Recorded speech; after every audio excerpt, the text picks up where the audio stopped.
वसल्लल्लाहु तआला अला खैर खल्क़िही मुहम्मद व आलिही व अस्हाबिही अजमईन बिरहमतिक या अरहमर राहिमीन बहक़्क़ि ला इलाहा इल्लल्लाह नहमदुहु व नुसल्ली अला हबीबिहिल करीम अम्मा बाद क़ाल अल्लाहु तबारक व तआला फ़िल क़ुरानिल मजीद वल फ़ुरक़ानिल हमीद फ़ौज़ु बिल्लाहि मिनश शैतानिर रजीम बिस्मिल्लाहिर रहमानिर रहीम इन्नल्लाह व मलाइकतहु यस्सल्लूना अलन नबी या अय्युहल्लज़ीना आमनू सल्लु अलैहि व सल्लिमू तस्लीमा सय्यदना मौलाना मुहम्मदिन वालिल जूद वल करम व बारिक व सल्लिम सलातुन व सलामुन अलैका या रसूल अल्लाह क़ाल रसूलुल्लाह सल्लल्लाहु तआला अलैहि वसल्लम इफ़शुस सलाम औ कमा क़ाल रसूलुल्लाह सल्लल्लाहु अलैहि वसल्लम। अज़ीज़ान मिल्लत, बिरादरान इस्लाम, गुज़िश्ता कई जुमा से सलाम के उन्वान पे गुफ्तगू का सिलसिला जारी है। मेरे आका ने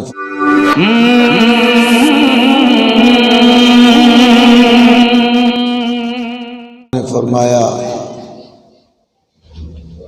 अफ़शुस सलाम, सलाम का छिड़काव करो, सलाम की ज़्यादती करो, सलाम का आपस में ज़्यादा से ज़्यादा तबादला करो, इसलिए कि सलाम सलामती की दुआ है, रहमत की दुआ है, बरकत की दुआ है। जो एक मुसलमान दूसरे मुसलमान को देता है फिर दूसरा मुसलमान उसे वापस करता है। अगर मुसलमान सलाम कर लेता है तो सलाम के बाद एक तरीका और है, हाथ मिलाना।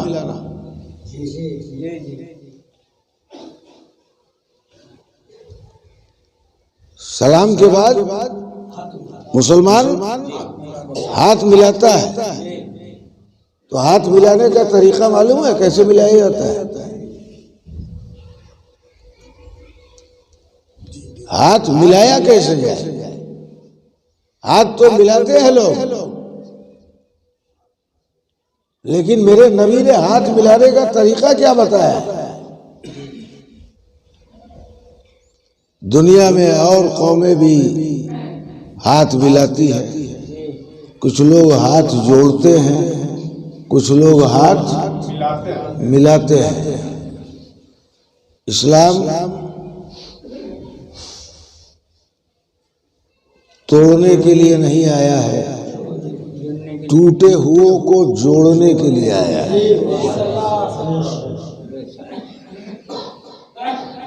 कोई हाथ जोड़ता है, कोई मिलाता है, तो एक हाथ मिलाता है ना?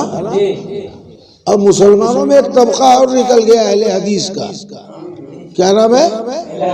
बोलो ना यार। हम लोग जिसे अपनी जुबान में बदबूदार वहाबी कहते हैं, वो भी एक ही हाथ मिलाता है। किसी अहले हदीस से मिलिएगा तो लगता है कि ये किसी ब्रिटेन से आए हुए आदमी का बच्चा है। अंग्रेज एक हाथ मिलाता है कि नहीं मिलाता है? अब बोलो, मिलाता है नहीं मिलाता है? और अहले हदीस भी। और रसूल ने जो तरीका बताया हाथ मिलाने का, आका फरमाते हैं दोनों हाथ को मिलाओ। किसको मिलाओ? एक मुसलमान दूसरे मुसलमान को दोनों हाथ से दोनों हाथ पकड़े, और फिर जब पकड़े तो जरा इस हाथ को हिलाए भी। पकड़े तो इस हाथ को हिलाए भी। बात नहीं समझ रहे? आका फरमाते हैं कि कि जब मुसलमान मुसलमान से सलाम करके हाथ मिलाता है और हाथों को जरा सा हिलाता है, हम लोग तो ऐसे ही मिला के निकाल लेते हैं, ये तरीका हाथ मिलाने का नहीं है। अरे पकड़ो, कुछ हिलाओ। इस हिलाने में फायदा क्या है? आपने कभी देखा है कि बच्चे जब आम तोड़ने जाते हैं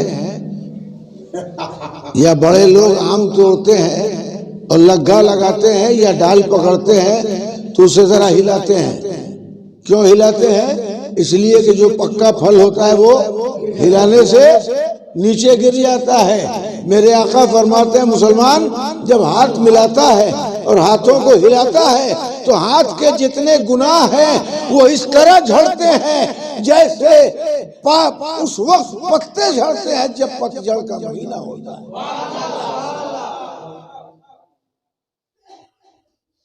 और एक हाथ मिलाता है, लगता है कि सारा गुनाह एक के हाथ से करता है, दाहिने हाथ से, बाएं हाथ से शायद नेकी करता होगा, इसलिए इसको नहीं मिलाता है।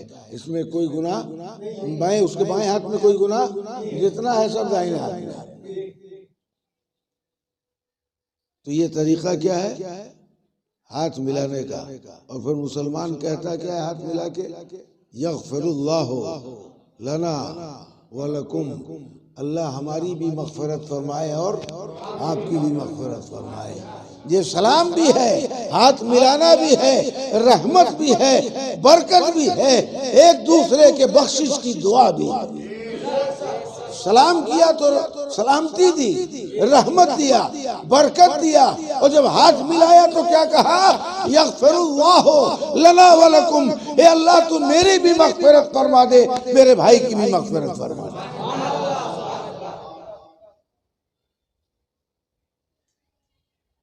लेकिन अफसोस ना हमको सलामे करना आता है और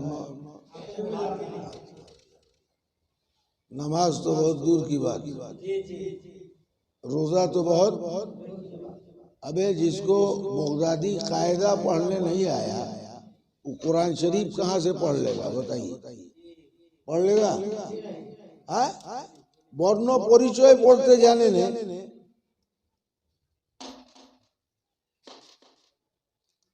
क्लास 5 বই পড়বে? बोलिए ना भाई।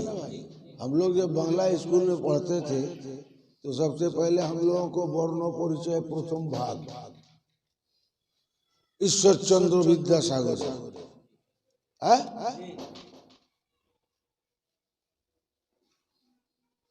আমরা সেটাই পড়ে তো বাংলা শিখেছি নাকি? लेकिन जब हम अलिफ पे ही नहीं पढ़ा तो हम पारा की उम्मीद हमसे क्या रखी जा सकती है?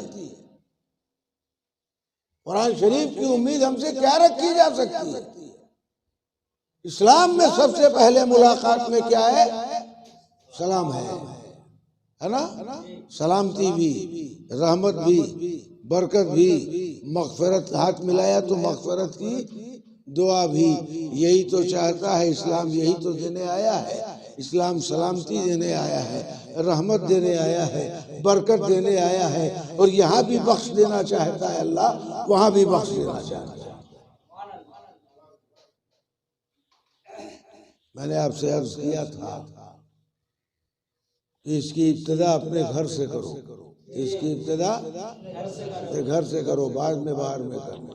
लेकिन लोग बाहर में करते हैं, घर में करते ही नहीं। ये अजीब विडंबना है, अजीब दुख है। सलाम को आदमी बाहर करता है लेकिन घर में न बाप को, न माँ को, न खाला को, न बीवी को, न बेटी को, न बहन को, कोई नहीं करता है। लेकिन इसकी इब्तिदा कहाँ से होनी चाहिए? बाप माँ से। इसकी इब्तिदा कहाँ से होनी चाहिए? सुनो, अल्लाह के रसूल ताजदार मदीना जनाब मोहम्मद रसूलुल्लाह सल्लल्लाहु अलैहि वसल्लम की बारगाह में एक सहाबी आए और आके रोने लगे, या रसूलल्लाह हम पे नमाज भी है, रोजा भी है, लेकिन हम गरीब हैं, मिस्कीन हैं, कमजोर हैं या रसूलल्लाह, निर्धन है या रसूलल्लाह। हम पे हज फर्ज नहीं है। हज किस पे फर्ज है? बोलो ना यार, पैसे वाले। हज किया या रसूल अल्लाह, क्या हम हमेशा इससे महरूम रहेंगे? हमेशा हम गरीब इससे हमेशा महरूम रहेंगे? सिर्फ दौलत वाले काबे की जियारत करेंगे? सिर्फ दौलत वालों पे फर्ज है कि हज करो? ए अल्लाह के हबीब, हम गरीब, हमारे पास हज की सलाहियत नहीं है। ए अल्लाह के प्यारे रसूल, क्या हम इस रहमत व बरकत से मक्का और मदीना को देखने से महरूम रहेंगे? अल्लाह के रसूल ने फरमाया नहीं। क्या फरमाया? नहीं। तो क्या करे या रसूल अल्लाह? आका फरमाते हैं कि सुबह उठो तो अपने बाप और अपने माँ का चेहरा देखो। क्या फरमाया? सुबह उठो तो अपने बाप माँ का चेहरा देखो मोहब्बत से। जो गरीब अपने बाप माँ का चेहरा देखेगा, अल्लाह उसके नामाए अमाल में एक हज का सवाब लिखेगा। ए गरीबो, रहमतुल लिल आलमीन ने फरमाया, गरीबों के नबियों ने फरमाया, गरीबों अपने रुपए न होने पे महरूम मत होना, अपने पैसा न होने पे महरूम मत होना। अरे उनको तो जाना पड़ेगा हज करने के लिए, तवाफ करना होगा, सही करना होगा, मीकात पे पहुंचना होगा, मकाम इब्राहिम पे पहुंचना होगा, सफा और मरवा के दरमियान दौड़ना पड़ेगा। तुम्हें मैं घर में हज दे रहा हूँ। क्या फरमाया नबी ने? तुम्हारा हज तुम्हारे घर में। कौन है तुम्हारा हज? अरे मोहब्बत से अपने माँ बाप को देखो, यही तुम्हारे लिए हज का सवाब। बात समझ में आ रही है कि नहीं आ रही? अब इससे ज्यादा नीचे उतर के तो मैं नहीं बता सकता। अब इसमें भी अगर किसी बच्चे को समझ में ना आए तो क़यामत के दिन अल्लाह उससे समझे। ये समझ में नहीं आएगा तो क़यामत के दिन खुदा उससे समझ लेगा। यहाँ भी समझेगा और वहां भी समझेगा। अब सुनो, हज करने जाते हो, कोई गारंटी नहीं है कि आपकी हज कबूल होती हो। सुनो, दूसरा रुख इसका समझो। वाकया तो बहुत लोग बयान करते हैं, रुख बताना बड़े फिक्र की बात होती है। आप हज करने जाते हो, एक पैसा गलत हो गया तो हज कबूल होगी? कपड़ा गलत हो गया हज कबूल होगी? कोई रुकन छूट गया हज कबूल होगी? तुम हज करने का हुक्म नबी ने दिया है, लेकिन कबूलियत की कोई गारंटी नहीं है। लेकिन बाप माँ को देख लो तो नबी गारंटी देते हैं कि हज का सवाब मिलेगा। ये गरीबों का हज है। किसका हज है? तो सलाम की इब्तिदा कहाँ से करनी चाहिए? बाप माँ को सलाम करो, फिर वो तुम्हारे सलाम का जवाब देंगे, है ना? वो तुम भी दुआ कर रहे हो और वालिदैन भी, तो तुम्हारी दुआ और है और बाप माँ की दुआ। मैंने गुज़िश्ता जुमा को आपसे अर्ज किया था कि सलाम जिंदों के लिए भी है और यही बात चल रही थी, नहीं चल रही? सलाम जिंदों के लिए भी है और मुर्दों के लिए भी। तो सलाम शहर से लेके शहर खामोशा तक, बस्ती से लेके कब्रिस्तान तक,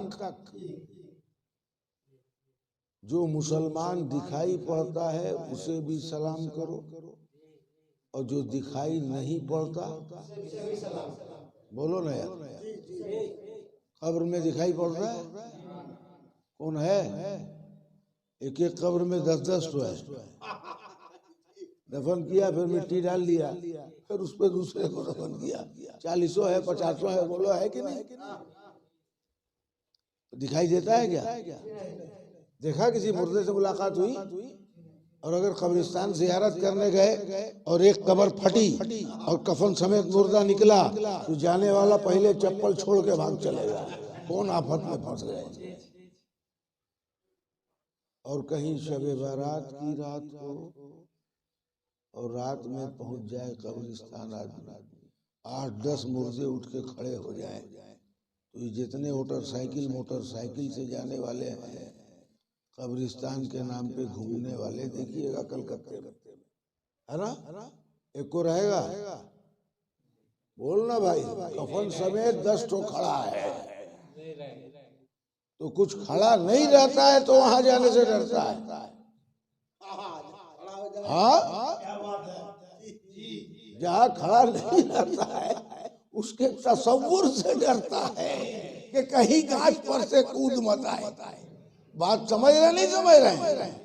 तो आप कब्रिस्तान गए और आपने सलाम किया, जल्दी से कब्र फटी और 5 ठो मुर्दा उठ के खड़ा हो गया, वालेकुम सलाम, तो ये हुआ रहेगा, टोपी चप्पल सब फेंक के घर भाग आएगा, बाप रे बाप, कोताय गया चीरे बाबा। আর কোনদিন যাবে সালাম করতে? বলো না যাবে না বাবা, করলেই উঠে দাঁড়িয়ে পড়ে, দরকার নেই মোর বাবা। এখন তো দাঁড়িয়েছে, যদি ফের বাড়ি পর্যন্ত আসে অনেক মুশকিলে তো নিয়ে গিয়ে পৌঁছে দিয়েছি, बोलो है कि नहीं? अब्बा जब तक जिंदा रहे अब्बा को कोई पूछने वाला नहीं था।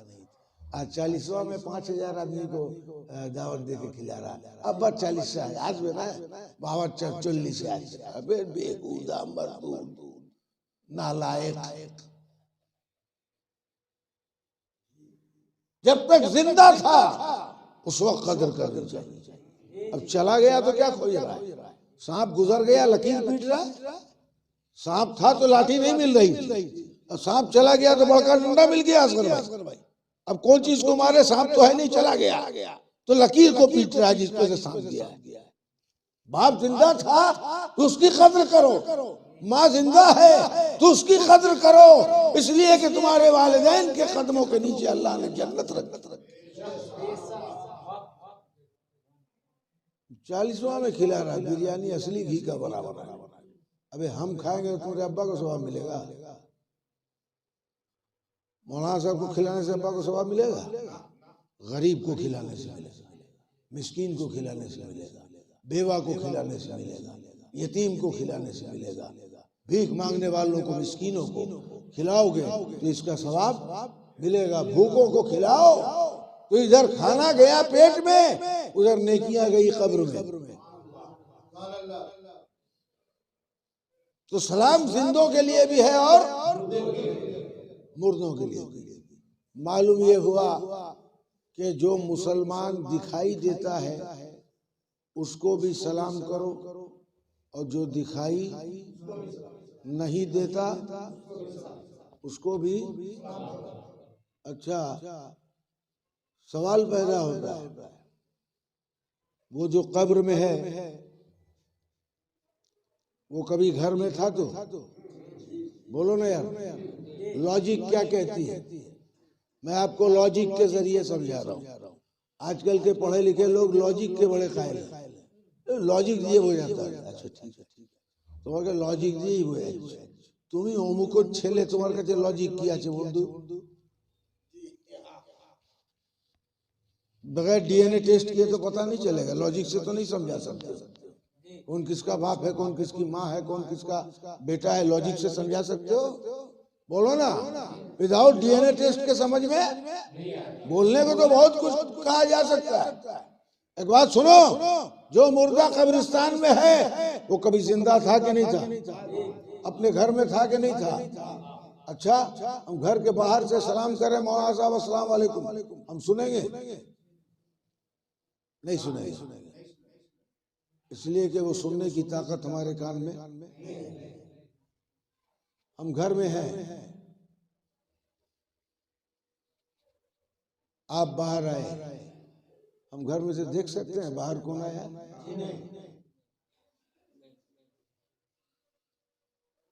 नबी से चल के पूछो या रसूल अल्लाह, आप बताएं।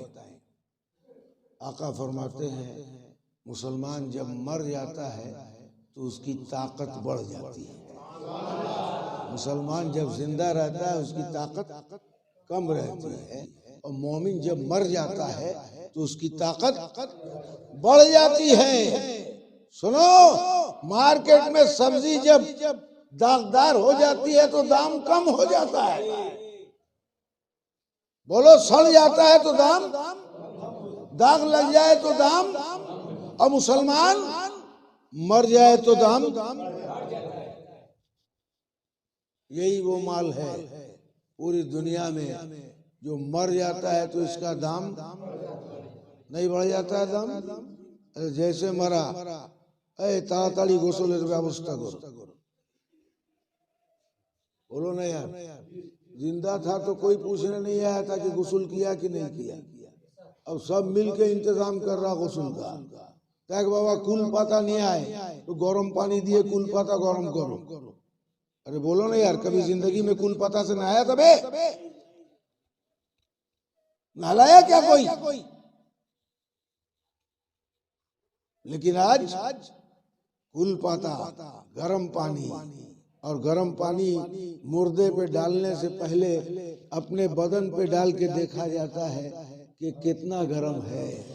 আমার গা, আমার দেহ যতটা বরদাস্ত করতে পারবে ততটাই মুর্দার উপরে দিতে হবে, এটা আল্লাহর নবী বলেছেন। किसने बताया? ये इज्जत दे कौन रहा है? अल्लाह के रसूल दे रहे हैं। मोमिन को मरने के बाद इज्जत कौन दे रहा है? अल्लाह के रसूल दे रहे हैं, इस्लाम दे रहा है, शरीयत दे रही है, अल्लाह दे रहा है। नहला दिया, उसके बाद बड़े एहतराम से कफन पहना रहा है। जब जिंदा था तो रगड़ रगड़ के नहला है ना अपने से। तो मर गया है तो रसूल फरमाते हैं धीरे धीरे रगड़ो। क्या फरमाया नबी ने? कहा क्यों? कहा इसलिए कि जोर से रगड़ोगे तो उसको तकलीफ पहुंचेगी। जोर से रगड़ोगे तो उसको, अरे किसको तकलीफ पहुंचेगी? तो बोलो ना यार, किसको तकलीफ पहुंचेगी? तू मुर्दा है कि जिंदा है? अरे तकलीफ कहीं मुर्दे को पहुंचती है?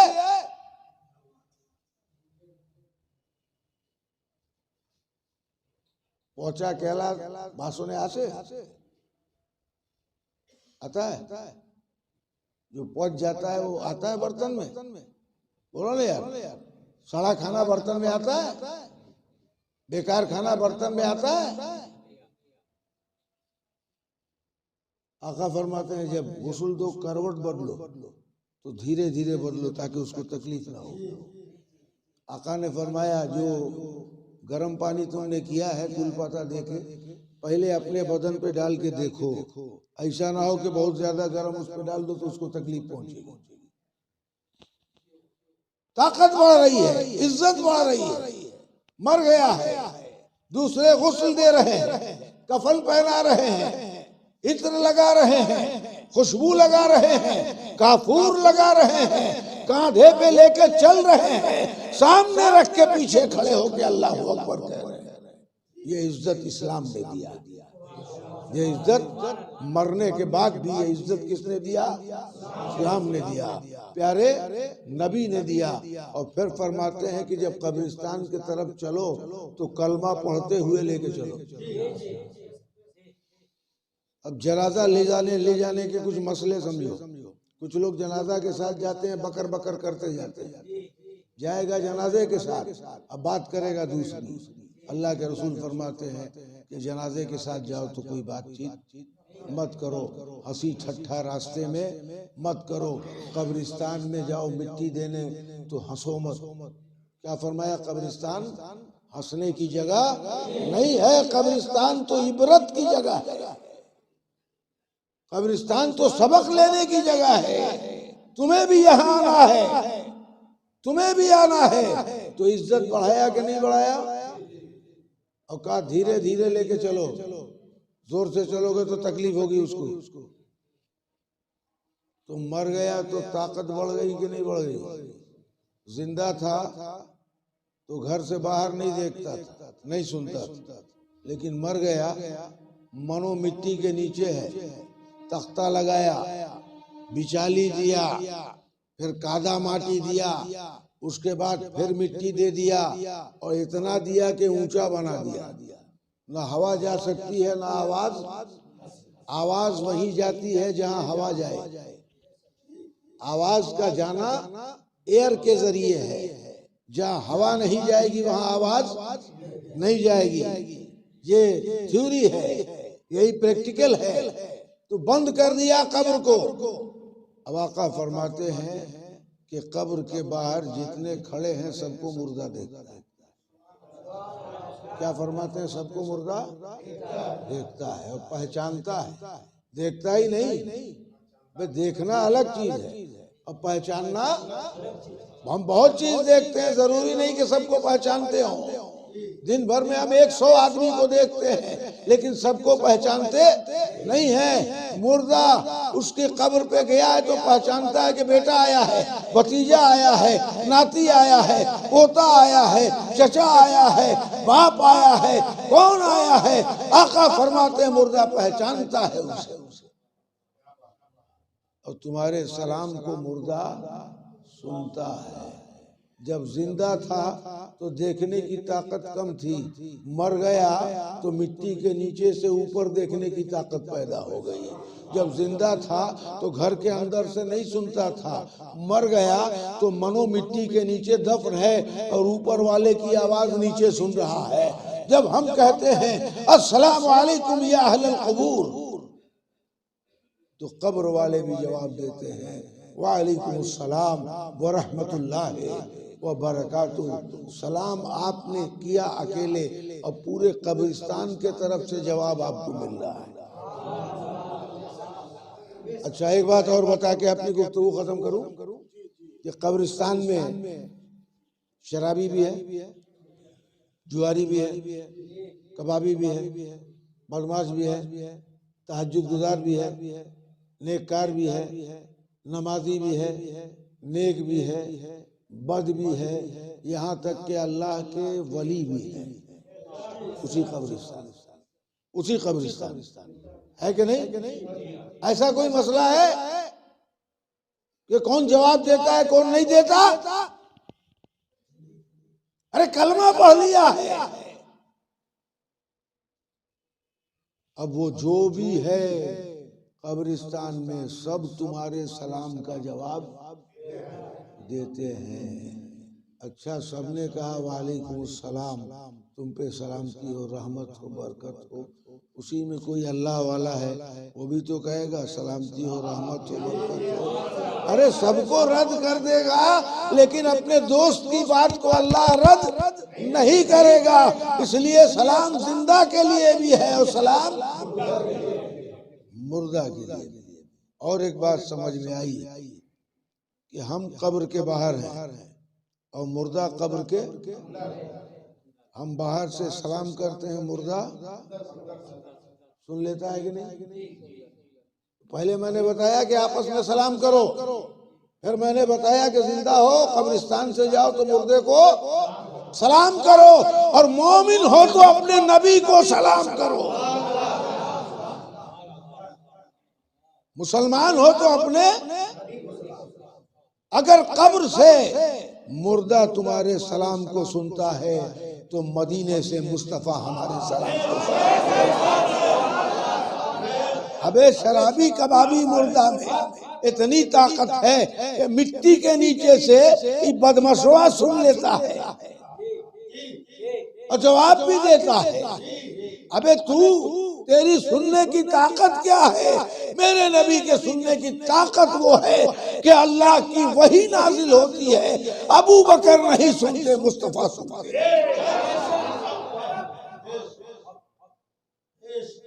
इंशाअल्लाह नबी के सलाम पे गुफ्तगू आइंदा जुमा को होगी। वमा अलैना इल्लल बलाग।